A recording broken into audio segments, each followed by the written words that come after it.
ক্রিকেটে সবচেয়ে বড় চোকার যদি সাউথ আফ্রিকা হয়ে থাকে তাহলে ফুটবলের সবচেয়ে বড় চোকার হচ্ছে পর্তুগাল। বর্তমানে পর্তুগালের কাছে আসলে কি নেই, তাদের কাছে বর্তমানে সেরা মিডফিল্ডারগুলো রয়েছে ব্রুনো ফার্নান্ডেজ, ভিতিনা এবং জোয়াও নেভেস। তাদের কাছে সবচেয়ে সেরা সেরা ফুলব্যাক রয়েছে, সেটা হচ্ছে নুনো মেন্ডেস, জোয়াও ক্যানসেলো। এবং তার পাশাপাশি তাদের কাছে রয়েছে one of the best player Cristiano Ronaldo. কিন্তু এত কিছু থাকার পরও তারা সামান্য ডিআর কঙ্গোকে বিট করতে পারলো না, এবং এদেরকে নাকি সবাই বলে যে ওয়ার্ল্ড কাপের জন্য ফেভারিট। গত কিছুদিন আগে আমি একটা ভিডিওতে বলেছিলাম যে এই পর্তুগাল সর্বোচ্চ কোয়ার্টার ফাইনাল পর্যন্ত যাইতে পারে, এবং এটা বলার পর আমি যে পরিমাণ গালি খেয়েছি, তাদেরকে যদি আমি সামনে পাইতাম না বর্তমানে কানের নিচে 2-3টা লাগাই দিতাম। কারণ যারা বলবে যে পর্তুগাল এইবার বিশ্বকাপ জিতবে, তাদের থেকে বড় জোকার নেই।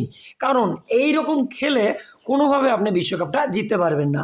যদি বিশ্বকাপটা জিতে যান তাহলে সেটা হবে আমার দেখা সবচেয়ে বড় মিরাক্কেল হবে এটা, যদি পর্তুগাল বিশ্বকাপ জিততে পারে। আমার কথা বললে আমি বলবো পর্তুগাল বিশ্বকাপ জিততে পারবে না। এই ম্যাচটা আসলে কেন খারাপ খেলেছে, এটা কি শুধু রোনালদোর কারণ? না, আমি একা রোনালদোকে দোষ দিব না, আমি এক্ষেত্রে দোষ দিব পুরো পর্তুগালের টিমকে। আপনি ব্রুনো ফার্নান্ডেজের দিকে একটু লক্ষ্য করেন। ব্রুনো ফার্নান্ডেজ প্রিমিয়ার লিগে কি করেনি? সবচেয়ে বেশি চান্স ক্রিয়েট করেছে ব্রুনো ফার্নান্ডেজ, সবচেয়ে বেশি অ্যাসিস্ট করেছে ব্রুনো ফার্নান্ডেজ। সেই ব্রুনো ফার্নান্ডেজ এই ম্যাচে পুরোপুরি টুথলেস ছিল। মানে পুরো 90 মিনিটে সে একটা সিঙ্গেল চান্স ক্রিয়েট করতে পারেনি। সে একটা চান্স ক্রিয়েট করেছে, সেটা আবার 92 মিনিটে গিয়ে। এইরকম প্লেয়ার নিয়ে তারা বিশ্বকাপ জেতার ট্রাই করে। অন্যদিকে আসতেছে ভিতিনা বারবার বল পাচ্ছিল, বারবার পিছন দিকে পাস দিচ্ছিল, বারবার বল পাচ্ছিল, বারবার সাইড লাইনে পাস দিচ্ছিল, বারবার বল পাচ্ছিল, বারবার গোলকিপারকে পাস দিচ্ছিল, পজিশন রাখতেছিল। 75% পজিশন রেখে আপনারা মাত্র 6টা শট নিয়েছেন, এবং তার মধ্যে মাত্র 2টা অন টার্গেট ছিল। অন্যদিকে ডিআর কঙ্গো মাত্র 25% বল পজিশন রেখে তারা 8টা শট নিয়েছিল, এবং তার মধ্যে 2টা শট অন টার্গেট ছিল। মানে বোঝাই যাচ্ছে খাতা কলমে পজিশন আপনাদের কাছে বেশি থাকলেও ভালো খেলেছে আসলে ডিআর কঙ্গো। এবং এই পর্তুগালের ডিফেন্স লাইন ট্রানজ্যাকশনে এমনভাবে খুলে যাচ্ছিল, তাদেরকে দেখে মনে হচ্ছিল এটা একটা ছোট বাচ্চার প্যান্ট, টান দিলেই খুলে যায়। আপনি যে গোলটা কনসিড করেছে এদিকে যদি লক্ষ্য করেন, কোনো ম্যান মার্ক ছিল না, ইজি হেড করে চলে গিয়েছে টাকলু। মানে বোঝাই যাচ্ছে এই পর্তুগালের ডিফেন্স লাইন কতটা ভঙ্গুর। ডিফেন্স লাইনে ছিল রেনাতো ভেগা এবং ডিফেন্স লাইনে ছিল থমাস এরাউহো। এই দুইজনকে দেখে মনে হচ্ছিল লিটারালি এই দুইজন খ্যাপের প্লেয়ার। এর চাইতে তো বাংলাদেশের তপু বর্মনও খুব ভালো খেলে। লিটারালি আমার এটাই মনে হচ্ছিল। তারা যেভাবে ট্রানজ্যাকশনে খুলে যাচ্ছিল, সেটা দেখে আমার এটাই মনে হচ্ছিল। অন্যদিকে আসতেছে নুনো মেন্ডেস অফেন্সিভ অনেক ভালো ফুটবল খেলেছে, কিন্তু এই ম্যাচটাতে সে অনেক বেশি উপরের দিকে ওঠা ট্রাই করতেছিল, যার ফলে ডিফেন্সে তার কন্ট্রিবিউশন ওইভাবে ছিল না।